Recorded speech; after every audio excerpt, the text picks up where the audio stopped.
what an honor to welcome you here at the 92nd Street Y. Congratulations on your book and for joining us here. Nothing's going on, so I don't know how we're going to fill an hour. Well, first of all, Margaret, thank you so much for being here. And in the wings is Margaret's 10-year-old son, Jack, who we are thrilled to have with us as well. And I am always happy to be at the 92nd Street Y. And so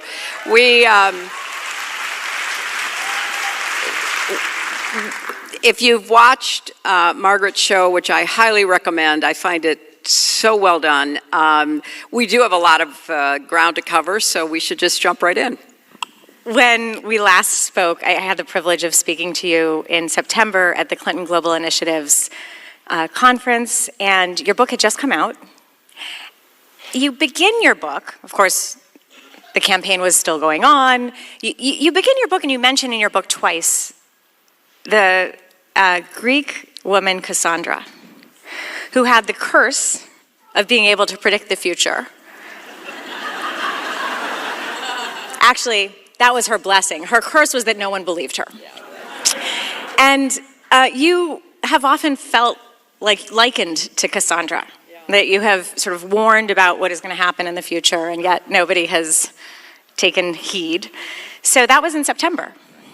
That was before the election ended up in the way that it did, as definitively as it did, with Donald Trump winning every single swing state, 312 electoral votes, some of the largest margins for Republicans in blue states, like even here in Manhattan since Ronald Reagan's re-election. How do you reflect on this moment, Cassandra? Well, yeah, just call me Cassie. I do reference that in the book because, the myth of Cassandra and the idea that, occasionally we hear things that we find so fundamentally hard to believe. I mean, I'm in that category. People say things like, oh, that could never happen. But having been a close observer now for quite a number of years of our current president, you have to suspend your disbelief. And you have to do two things simultaneously. You have to both listen to what he says, because he often telegraphs what he's going to do, and you have to pay attention to the people who have his ear, because he often will listen to them. So if they say, Project 2025, which he claimed to know nothing about, if they say, here's what we want to see in the first 100 days, in the first year, and whatever of a potential next term, you have to pay attention. And I think now everybody understands that we have a huge set of new, unprecedented challenges coming out of this administration, some of which even I would have been surprised by if somebody had said to me a few months ago, that's going to happen. Well, that's kind of what I was going to ask. I mean, Cassie, did you predict that he would have 100 days in granted clemency to all of those January 6th, everybody who had been charged with a crime in connection to January 6th charge on the round? Maybe you would have predicted that. He telegraphed that. He said that. Little things like taking away the Secret Service protection of General Milley and Secretary Pompeo and Anthony Fauci, and basically, gutting USAID, the Department of Education, Radio Free Europe, Voice of America, Tariff-mageddon. Right? So of all the things that have been surprising to many people, what has surprised you the most? I think that the recklessness, the cruelty, the chaos has exceeded even my worst assessments. It's so painful. People say to me, well, aren't you just angry? I said, yeah, of course I am. I'm outraged, I'm angry, I'm worried about our country. But I'm also so profoundly sad at the wrecking ball that's being taken to people's lives, to the rule of law and due process, to the way that our government is supposed to function, separation of powers, checks and balances, all of that. Now, I want to hasten to add, because we have a lot we can talk about with the damage that is being done. I do think the tide is beginning to turn. I think that people are seeing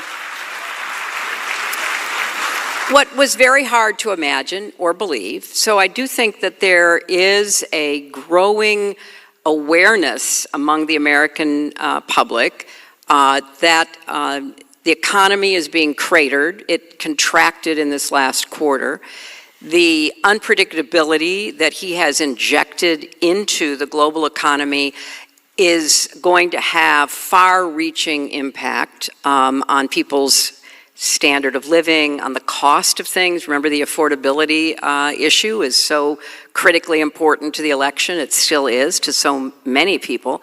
So the real world consequences are beginning to be seen and felt. And I think that's why his, approval rating has fallen, considerably, and people are beginning to, express their deep concerns about the direction he's leading the country. That's certainly bearing out in the polling, with 52% of Americans who agree with the statement that, quote, Trump is, quote, a dangerous dictator whose power should be limited before he destroys American democracy.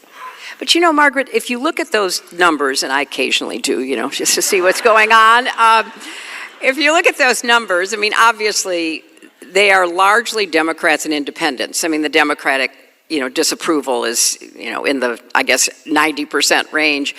Independents are also, in the high 50s disapproving. But the Republicans are sticking with him. And it's so, having served in the Senate for 8 years, having been Secretary of State and working with so many of the Republican members of Congress, particularly in the Senate, who are still there, it just is astonishing to me how they are not speaking up, how they are not opposing what he's doing. And Lisa Murkowski, who is someone that I count as a great former colleague who I think has enormous courage, expressed something that I don't think we'd ever thought we would hear in the United States. Why are they not speaking out? Because they're afraid. They are scared. And they're scared because they and their families are getting threatened. You talk to a lot of people on the Republican side. You know that. You hear that. My good friend Cory Booker, who did a fabulous job with his 25-hour speech. I called to tell him how proud I was of him. And we were talking. He said, it's so sad to me, he said, because I talk to my Republican colleagues and they all tell me the same thing. They don't agree with him. They are incredibly worried about what he's doing to the country, but they are scared to speak out. Are you beginning, you say the tide is beginning to turn. Even on the Republican side, look, I'm always very Pollyannish and a glass half full. I was delighted to see Tom Cole, the chair of the Appropriations Committee in the House, start to speak up and actually directly point out the OMB director and point out his behavior that perhaps is extra constitutional. Do you think it's a matter of time as the numbers break apart from Trump, as the damage begins to be done, then the political will and courage may emerge? I hope so. Right now I see very few signs, except for somebody Chuck like Grassley Lisa Murkowski and Rand Paul, who has, hard to agree with him on a lot of things, except he's right on, his current,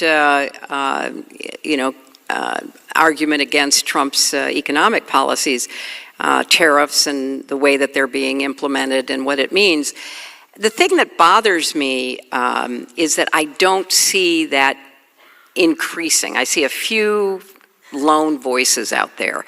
And the House, which is so gerrymandered that it is very difficult to understand what's going on with a lot of the members of the Republican, majority there.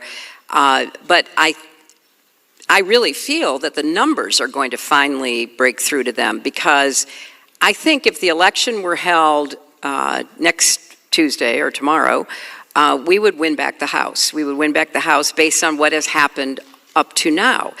But it's my great fear that they are going to keep going. They're going to try to pass this absurd tax cut that is going to blow. Here we are with our economy contracting, with people, dumping treasuries, with the dollar falling, with our markets being cut off, container ships are not even loaded, and they're going to try to pass a tax cut that will increase the cost of servicing our debt by such an extraordinary amount that it could have the most devastating effect on real economic activity.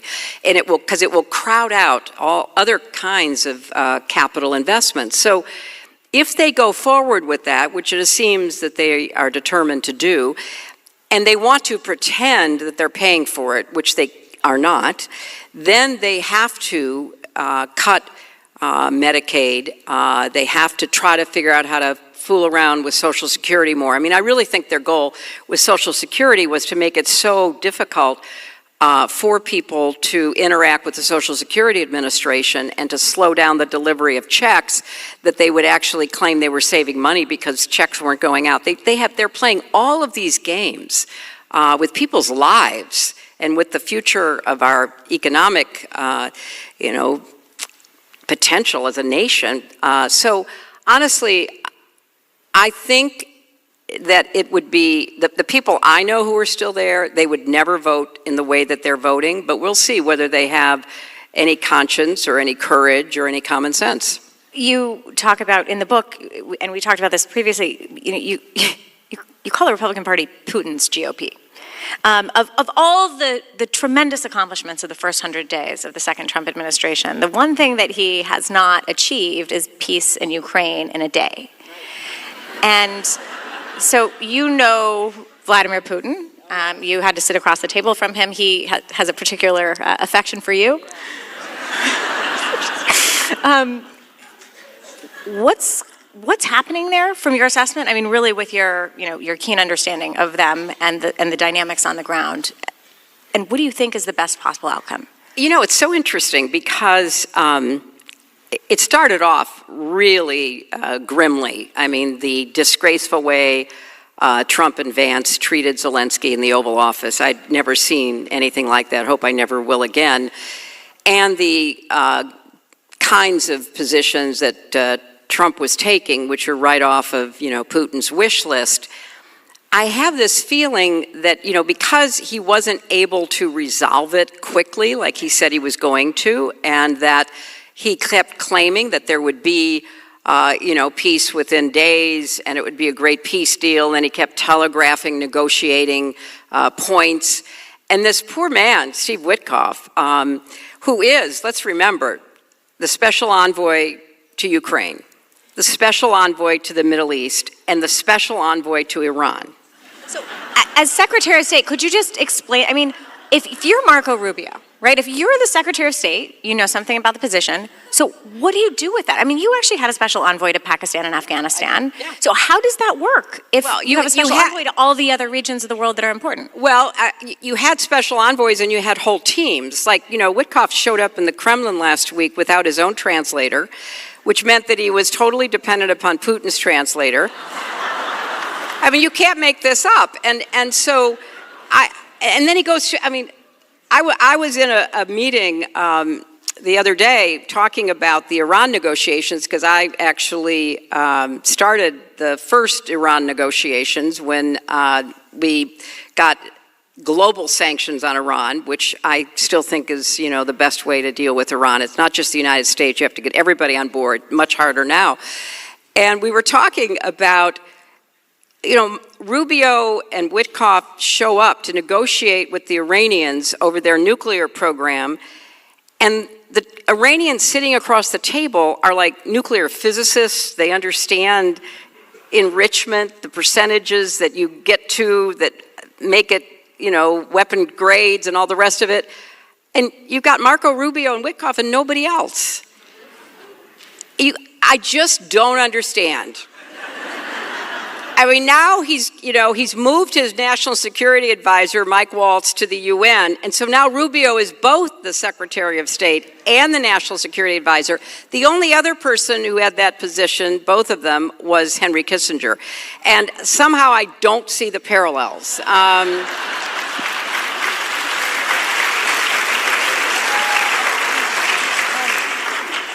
There's another topic that's on a lot of people's minds across the United States, families and individuals, some with legal status and some without legal status, but who are trying to sincerely navigate a very broken immigration system, are being detained, disappeared, deported without warning, without due process in many cases.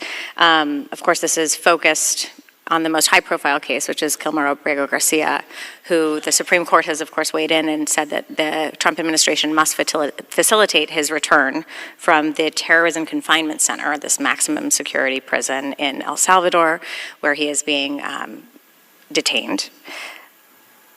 How the term constitutional crisis has been lobbed around. There's a debate about when that happens. When is that moment?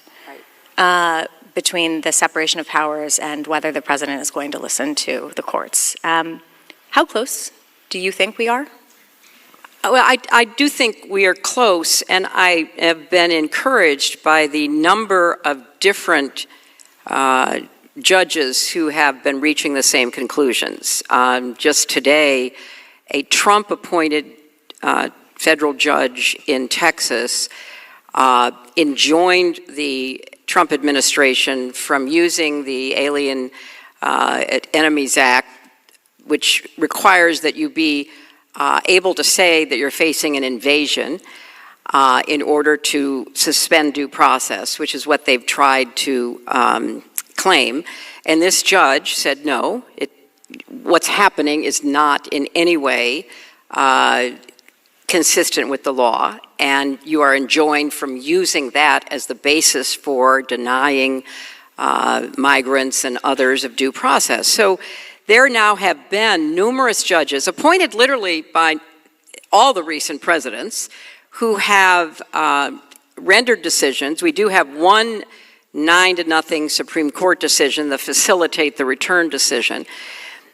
I think it will be very difficult for Trump and his advisors to continue to defy all these court orders, and eventually, based on the variety of the positions being taken, reaching the same conclusion, one or more will end up in the Supreme Court.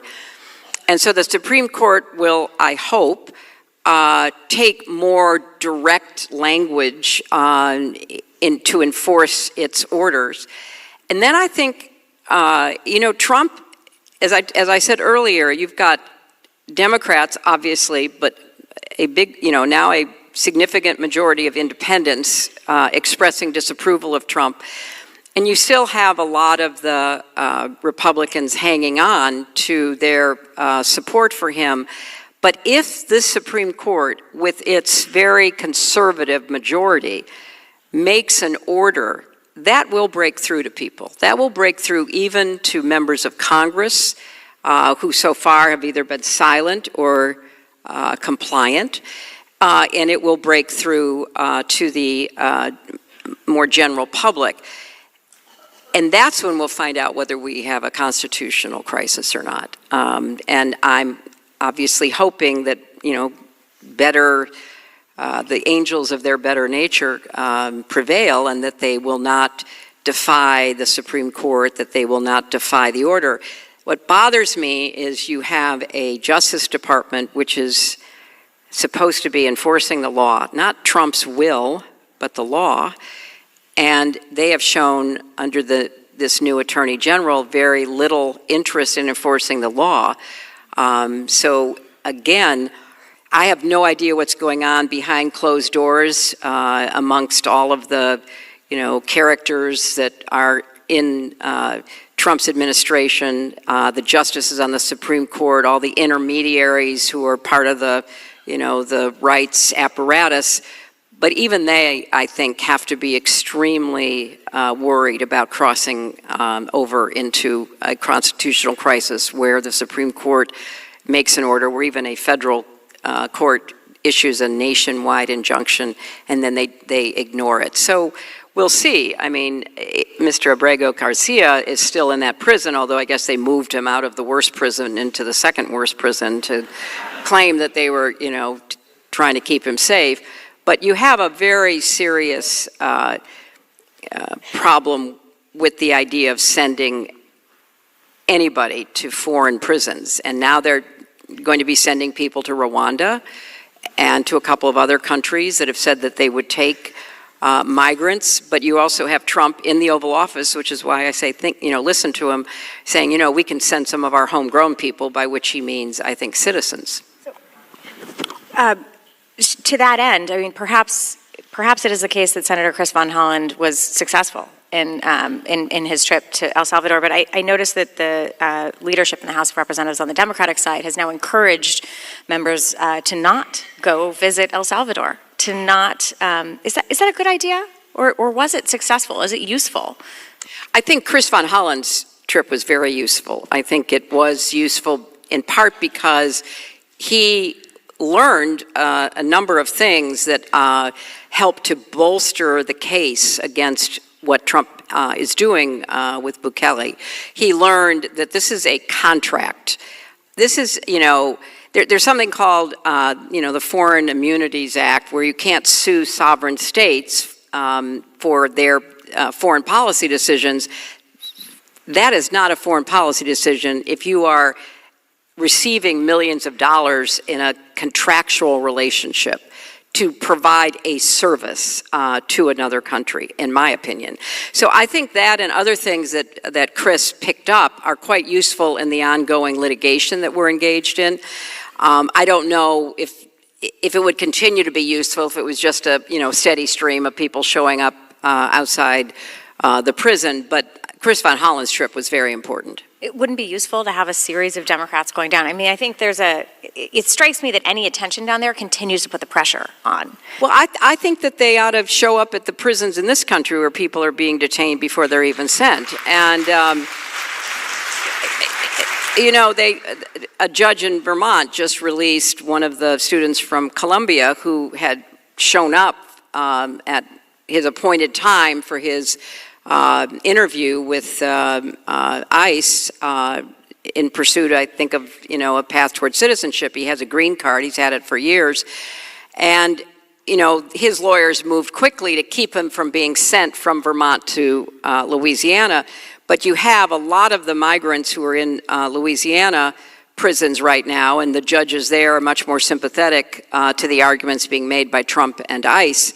So I think we need to put, a lot more light on what's going on in those cases. But if this, this judge in Texas who issued this injunction, and there's another order preventing any further, deportation, flying any of these, immigrants out of the United States to wherever, those cases will probably be appealed and will end up in the court relatively soon. And so I think that's what we have to be focused on.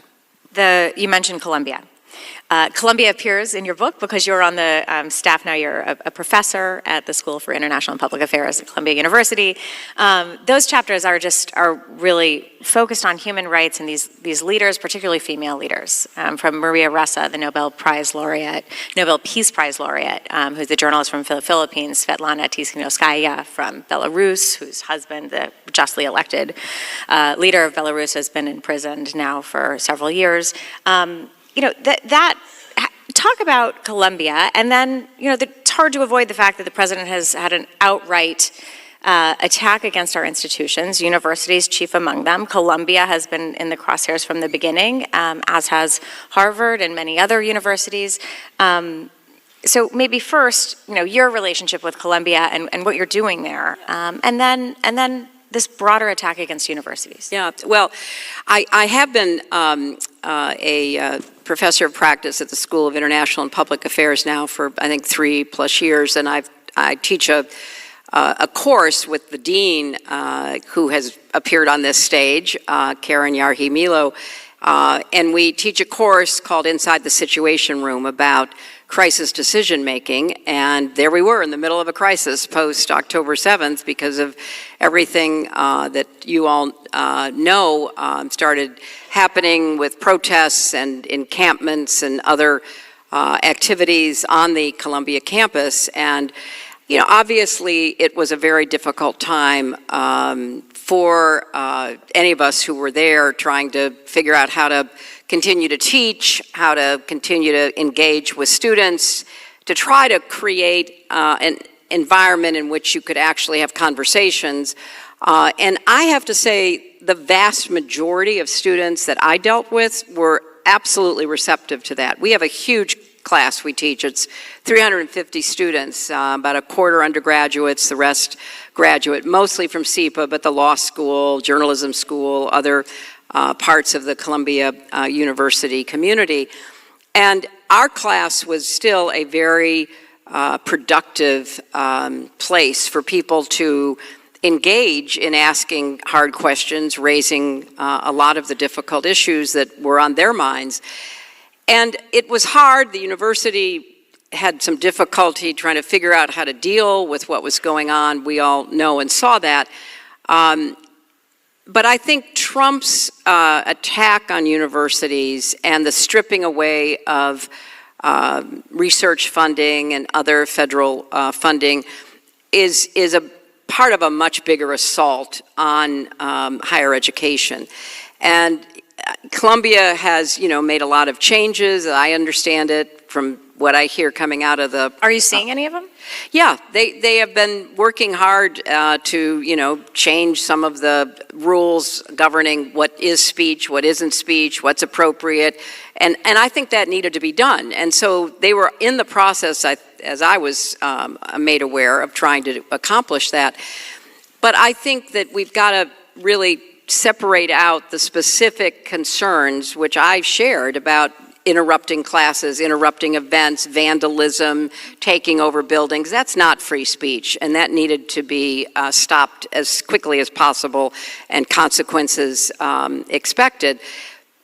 But what does that have to do with ripping away research grants about Alzheimer's? I mean, I think that there's something bigger going on in the back of Trump and his advisors. They want to really chill the environment at universities. And I thought Harvard, to be fair, has handled it extremely well. I mean, they've said, look, we made mistakes, we know we did, and we've got to figure out how to deal with them. But we're not going to let you come in as the government and make those changes. We're going to do them, and we're going to do them appropriately, and we're going to fight you on taking away research funding. How about the attack against the little law firms and the also the press, right? I mean, there's it's not just one institution. I mean, there are many institutions that are absolutely in the crosshairs. I don't know, pick one. Yeah. Media, I mean, you have, I mean, you know, President Trump, of course, is suing 60 Minutes. It seems that Paramount has paved the way for a settlement. ABC has settled with the Trump administration. Meta settled with the Trump administration and actually organized for $20 million to be directed to President Trump's presidential library. The Joint Register and Gannett came under threat, and actually the judge fortunately threw that out. So there's the tax on the media, which I know you actually write about in the book, especially with respect to international media and media freedom abroad. But we have do we have a threat to media freedom domestically now? Absolutely. And look, I think if you read any history of how authoritarians take over societies, remember, in many instances, these authoritarians came to power legitimately. And then who did they go after? They went after higher education. They went after the press. They went after any element of the opposition. And what he has done with law firms in particularly, the first case that went after Perkins Coie, why did he go after Perkins Coie? Because they'd been my lawyers in 2016. And then the firm that is my personal firm, they were my, you know, campaign firm. My personal firm, Jenner and Block, to their great credit, you know, defended Perkins Coie. Why did they go after Williams and Connolly? I mean, Williams and Connolly is my personal firm. They are defending Perkins Coie. Jenner and Block was then next in the crosshairs. Why did he go after them? Because Andrew Weissman had been a partner. Andrew Weissman was one of Bob Mueller's top aides. And so they also got a great defense from another firm, the Cooley firm. And then finally, Wilmer and Hale is being defended by a lawyer named Paul Clement, who's a very conservative lawyer, had been the Solicitor General under George W. Bush. And I am a recovering lawyer, and I would only say this simply because it really made me feel so proud. I've read all the briefs that these law firms have filed on behalf of their law firm clients, the ones that didn't fold, that didn't give in, and you read it, and it is like a primer on the First Amendment and the Fifth Amendment and the Sixth Amendment and the separation of powers and all the rest of it. And there's the beginning paragraph in the brief on behalf of Wilmer Hale, filed by this very conservative lawyer named Paul Clement, says something like, lawyers are the defenders of the rule of law, which means that lawyers often have clients that are not popular. And this goes back to the very beginning of our country, because John Adams defended 8 of the British soldiers that were charged in the Boston Massacre. And you read that and you go, wow. Now, if these justices who claim to be originalists read that, what are they going to say? Well, we're going to disagree with John Adams. So I think that the fight back that we're seeing on the law firms, on the universities, is so critically important. And just as an aside, even I, with all my worry about this Supreme Court, cannot see them overturning these decisions that are all going against the government. So I think at some point there will be decisions that the Trump administration had no legal basis for executive orders trying to strip these firms of their ability to go to federal court to represent clients in federal agencies.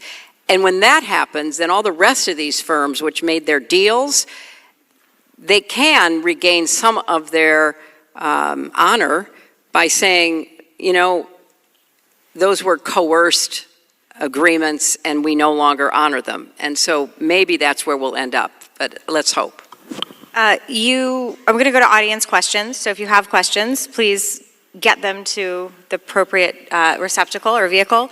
But there's one, I was pulling up my Instagram because of a post that you just posted the other day, and it dovetails perfectly with an audience question, which is, what advice do you have for women who feel overwhelmed by our current political system? And it reminded me of this post that you had the other day about reproductive rights, which you write about in your book. And what the Trump administration, you said, the Trump administration wants to give you a medal for having 6 kids, but here's where their concern is for children and parents ends. And then it sort of goes through what they're doing to the budget with respect to families, earned income family tax, child credit. What inspiration or what advice do you have for women who feel overwhelmed by the current political system? You are not alone. Everybody's feeling overwhelmed. And, the attack on women's roles, women's rights, is very much part of this administration's agenda. We saw it, the first person that Trump actually had fired was the woman commandant of the Coast Guard. The second person he had fired was the chair of the Joint Chiefs, a very distinguished African-American Air Force general with a lot of combat flying experience. And the third person was the first woman to become the chief of naval operations. And so it has continued. There has been a real purging of women and women in high positions in the military and in civilian roles. But there's more to that. There's also this, as I posted the other day, this very blatant effort to basically send a message, most exemplified by Vance and Musk and others, that, what we really need from you women are more children. And what that really means is you should go back to doing what you were born to do, which is to produce more children. And they are talking about, cash benefits for the more children you have. This has been tried, by the way, in other countries, and it has not worked. Or medals if you have 6 children, while they're contemplating cutting Medicaid, while they have no interest in paid family leave or funding quality child care. They're cutting Head Start. I mean, you go down the list of all the programs that support child rearing and the care of children and create, some safety net for women who are in the workforce, the formal workforce, as well as, raising children. So this is another performance about concerns they allegedly have for family life. But if you had read the Heritage Foundation's Project 2025, despite Trump saying he knew nothing about it, if you had read it, it's all in there. It's all in there. Return to the family, the nuclear family, return to being a Christian nation, return to, producing a lot of children, which is sort of odd because the people who produce the most children in our country are immigrants and they want to deport them. So none of this adds up. But, one of the reasons why our economy did so much better than comparable advanced economies across the world is because we actually had a replenishment, because we had a lot of immigrants, legally and undocumented, who had a, larger than normal, by American standards, family. So this is just another one of their, make America great again by returning to the lifestyles and the economic arrangements of not just the 1950s. I mean, let's keep going back as far as we can and, see what happens. So I find it all to be, there will be great plays written about this and great, just wait. I hope somebody out there is working on it because, the absurdity of this, we will sit in the audience and we will go, what? They said what? They did what? So we just have to keep speaking out against it. I'm all for more children, and wouldn't it be nice if we actually had a society and a government and a political system that actually valued children and families and that actually, provided support for families and living wages and affordable housing and quality affordable child care, all of that. It would be great. I'm for that. That's not their agenda. Since you mentioned plays, fun question from the audience. What have you seen on Broadway lately? Well, I just saw Maybe Happy Ending, which I loved. I loved it. I knew nothing really about it. Some, friends wanted to go, and I went, and it was so touching to me. I mean, I'm not going to do any spoilers, but it sort of is a relationship love story between robots, which sounds weird, but it's really... Sorry, between what? Robots. Robots. Robots. But it's really wonderful. I don't know what that is. Yeah, well, you have to go see it. Okay, great. Got to do my research. Another fun one. What advice do you have the first female president of the United States? Well, first of all, don't be a handmaiden to the patriarchy, which kind of eliminates every woman on the other side of the aisle, except for very few. Lisa Murkowski. Liz Cheney. Yeah, there's a few. Look, first we have to get there, and it is, obviously so much harder than it should be. If a woman runs who I think would be a good president, as I thought Kamala Harris would be, and as I knew I would be, I will support that woman. So, Democrats, it strikes me, are really struggling with how to respond in this moment. There is no uniform messaging. There is, my perception is it's somewhat catatonic. And you have these very different reactions. So there's one woman in politics, Gretchen Whitmer, who has faced enormous backlash for appearing to be working with Trump to save a military base in Michigan, speaking on stage with him at a 100-day rally. You have Governor Wes Moore, who seemed to be a person of great promise for the future of the Democratic Party, who just said on The View definitively he is not running for president. What should people are already thinking about what the next generation looks like, but what should Democrats be doing now?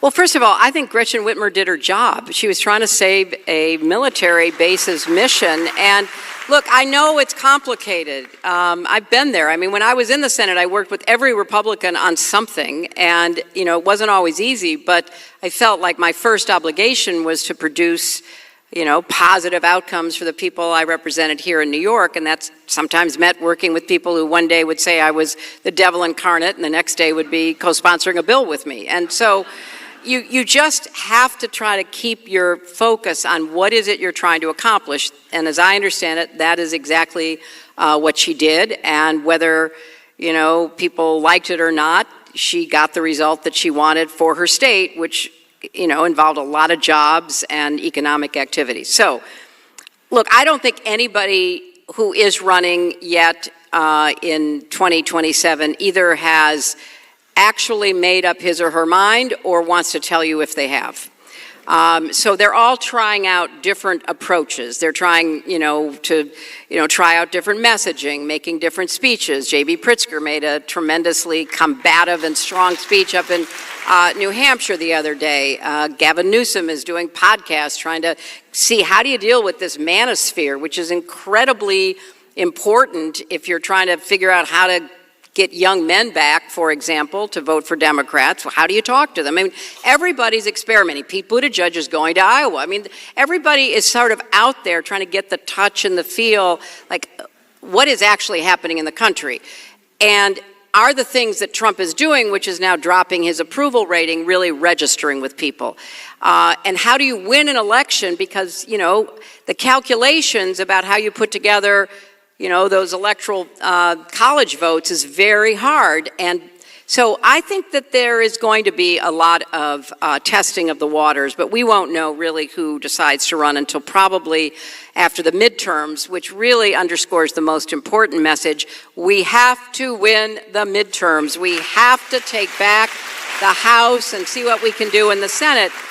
If we take back the House in 2026, we finally have the venue, the authority, the opportunity to do what must be done to rein them in. And so to me, that is by far the most important thing, although winning the governorships in New Jersey and Virginia, which are up this year, is also very important.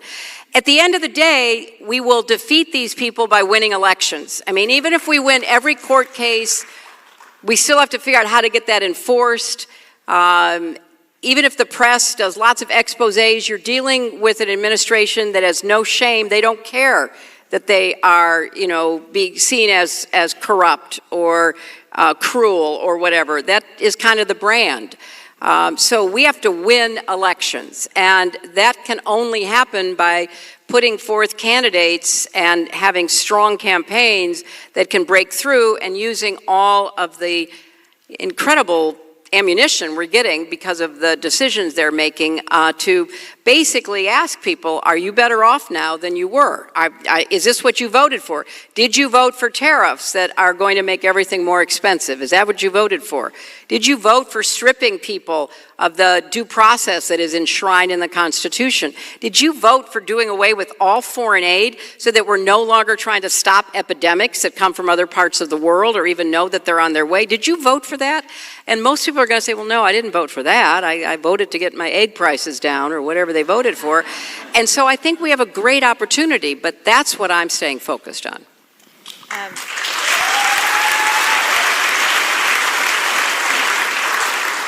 I think people will be touched if they haven't read the book already to read how intimate you are about your family, your grandchildren, your girlfriends, and we have watched your life up close on television for 30, 40 years, it seems, and you really kind of help people look behind the curtain to see how you sustained yourself, even in the most difficult moments. Your girlfriends are a huge part of that.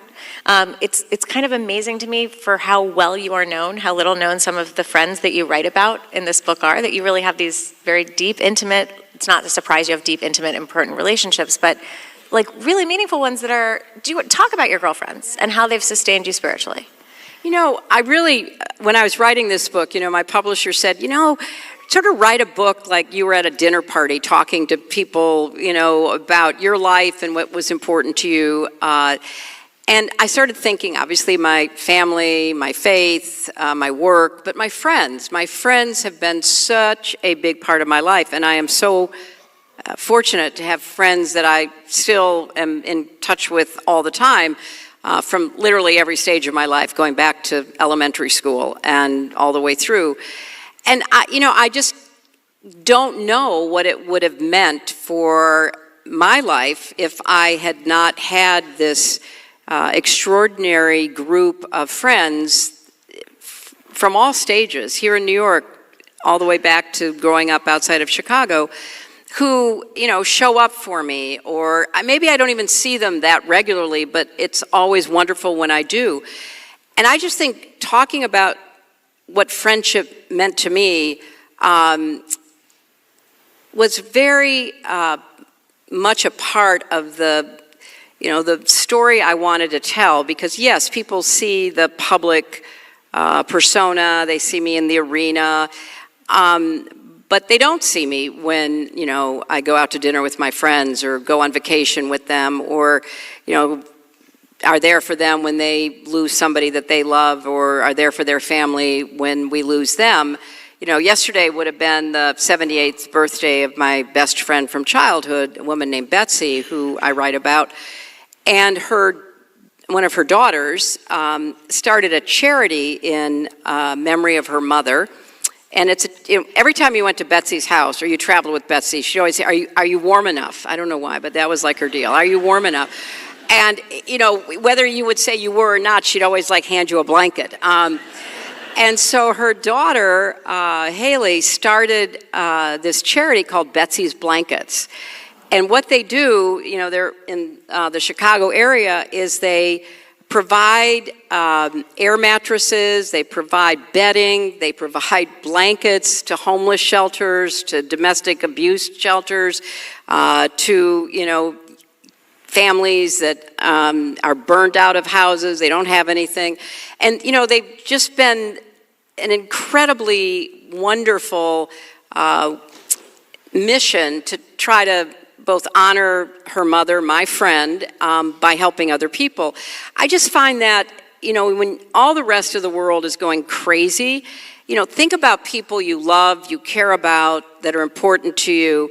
Think about the lives they've led, what they've tried to do to help people, the kindness that they have tried to convey, and then passing it on to the next generation, like what Betsy's daughter is doing in her name. So I wanted to share that, and I feel very, very fortunate to have that kind of support system, because I've been through a few things, and it's nice to be able to kind of have people around that care about you. Actually, you just reminded you've been through things, and it reminds me of something my great-grandfather used to say. He lived till he was 90. He was the oldest living post-president. And they said, well, how did you live to see your reputation recovered? He said, well, I outlived the bastards. Yeah. That's sort of, right, you have outlived them, but they're still going at it. You were mentioned from the White House press secretary's podium yesterday in the briefing. One of the conservative influencer reporters asked about prosecuting President Obama and you for, quote, any of the wrongdoings they might have done. So the press secretary responded by talking about election integrity and how President Trump has really been the strongest proponent for free and fair elections.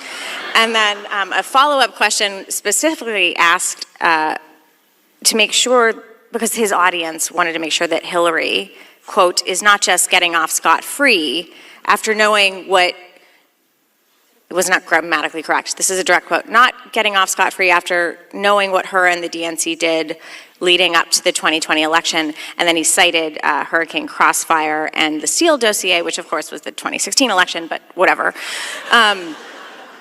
So she responded by saying, well, this is a really great question. And I absolutely understand and agree with what you're asking, but I would want to let the president weigh in on that front. So then she's opened up the door for the president to now weigh in. It's never going to stop. And one of these questions is about how we regulate social media. Yeah. And how that combines with AI. The audience question says, I fear this will continue to misinform and skew election outcomes. Well, let me answer the first part, but the second part is the most important. When I practiced law many, many years ago, there was this old saying that was, if the law's not on your side, emphasize the facts. And if the facts aren't on your side, emphasize the law. And if neither are on your side, pound on the table.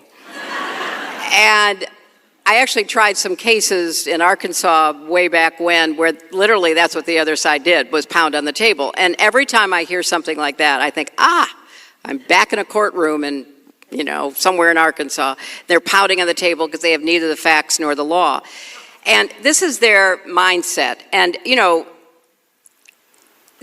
they just can't help themselves because he's on a retribution tour. I mean, there may be jackets, like when you go on tour like Beyonce or Taylor Swift, the Eras tour, the Cowboy Carter tour, well, the Retribution tour. And that is really, at the end of the day, all they've got is trying to, get even with people they think did them wrong. Luckily, there isn't any wrong, but that doesn't stop them. And we will see how they've gone after people like Tony Fauci and General Milley and other people who have served our country with great distinction. So I'm not surprised. But the more important question is, how do they get away with it? I mean, how do they say these things that are so blatantly false? How do they claim an election was, rigged against them? They had no evidence. Every bit of evidence they thought they had that they tried to present was rejected by more than 60 courts. They had no case, but they kept pounding the table, and they kept making the claim. And they were able, through the big lie technique, and also their allies, primarily in social media, but also on Fox and other outlets, to perpetuate this lie. And, Hannah Arendt and others who've studied totalitarianism obviously focused on, the Nazis, and Hitler and Stalin and communism and everything historically that they tried to understand, made a couple of points that I think are critically important for us to reflect on now. The big lie is an old technique that has now been amplified because of social media. It's not passing out pamphlets on the street corners. It's not using the radio in Rwanda to convince the Hutus to massacre the Tutsis. It's not using the radio and the newspaper in Bosnia to convince the Serbs to turn on their Croatian and Bosniak neighbors. It's all that plus. Because what has been unleashed on social media is a totally unaccountable fire hose of falsehoods that unfortunately are believed by way too many people.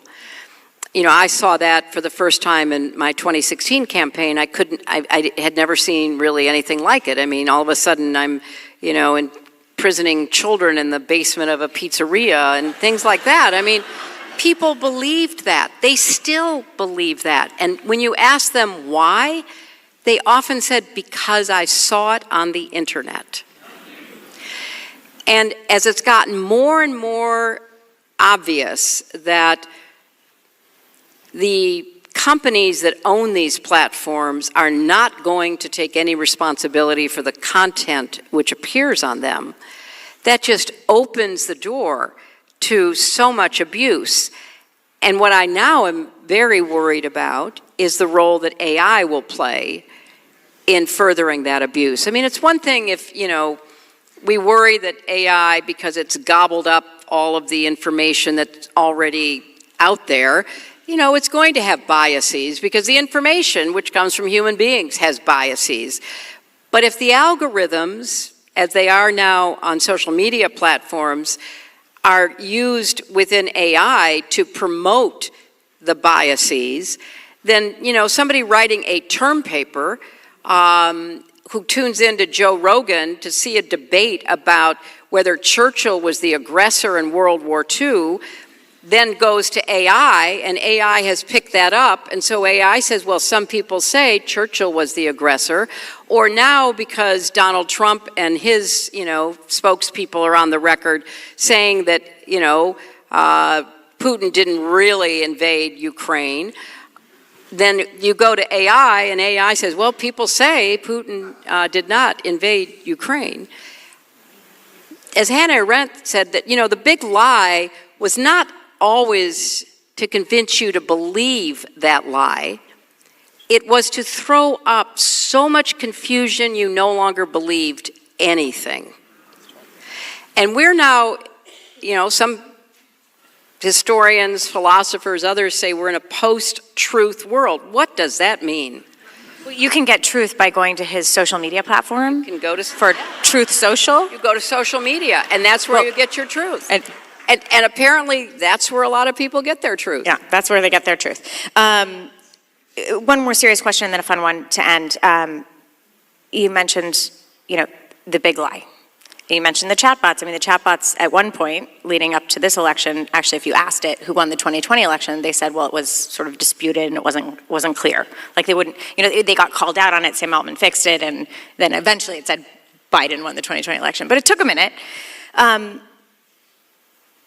Given that President Trump did grant clemency to all of the rioters who are charged in the January 6th riot against the Capitol, how worried are you that he'll try it again? Maybe not a riot, but they're all joking. No, look, about a third term. Yeah, you are absolutely right about that, Margaret. Like I said in the very beginning, listen to what Trump says. He telegraphs everything, and often when he's criticizing something, he's criticizing them for what he's already done or intends to do. And so you have to, I have a friend who was involved in a debate about the economic policy the first 100 years, and she said that, they went back and forth on what was happening with the economy, and she finally said, really, I think you need psychologists and psychiatrists up here, because what we're dealing with is a mindset that is so hard to understand. And when he says, and there are people who think that it could happen, what he's saying is he has people right now in these right-wing think tanks trying to figure out how to make it happen. And he also has very militant supporters who believe that it should happen. So if it can't happen legally, that is not an obstacle. Well, they'll get pardoned. Yeah, they're going to they are going to try to figure out how he can have another term. So this is something you think we should take deadly seriously? I don't either. You think we should take it seriously? Just Cassie. We're back to Cassie. I think you have to take all of it seriously, and the best response might be for Barack and Bill to run too, and.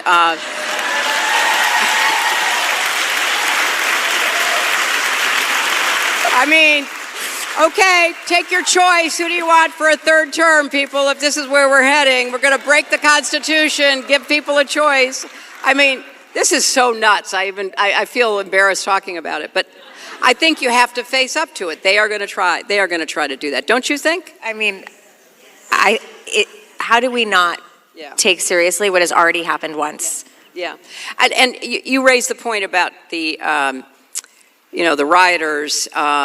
The insurrectionists, I like to call them, they have now been granted clemency, And there is a move to grant them reparations. I've heard that come out of the mouth of people in the White House and associated with the Justice Department, because these poor people, they had to hire lawyers. They might have lost business because, they were in prison. So they should be compensated for trying to illegally, violently overturn an election and a government. So there is very little self-restraint, and the thing I know we're getting toward the end, I just want everybody to think of the ways that each of you can play a role in standing up against this, very dangerous administration. And there are lots of ways that we can do it. Number one, please vote. Every time there's a chance to vote, you've got to vote. I mean, I know that, people think, oh, that's not, that's not, there must be something else I can do. Well, there are other things, but please, you've got to do that. You also have to show up at town halls, show up to support people who are trying to defend our Constitution, defend the rule of law, defend due process, defend programs like Medicaid and Social Security that millions of Americans and New Yorkers depend upon. Show up and support the people trying to do that, and show up and question and criticize the people who are, not. Like every Republican member of Congress, and we have some in this state, they're dodging town halls, and people should be, demanding that they talk to their constituents and then showing up to ask them hard questions. As I said, the midterm elections, if you're from New Jersey, please vote in, these upcoming governor's elections. I mean, there are things that will send strong messages and also change the balance of power that we have to try to do. And support, I just saw where Microsoft moved some business away from one of the firms that gave in to Williams and Connolly. They moved some, business, and other firms are moving to Jenner and Block and all that. If you have decision-making authority about who your lawyers should be, go with lawyers who stood up for the Constitution, for example.